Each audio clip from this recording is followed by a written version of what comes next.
750.000 ეკლესია იყო რუსეთში 1921 წელს.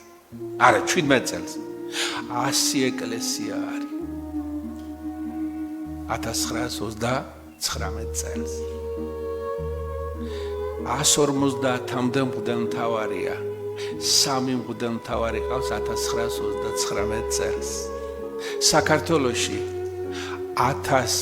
1450 ეკლესია იყო თქვით 1600 სასულიერო პირი.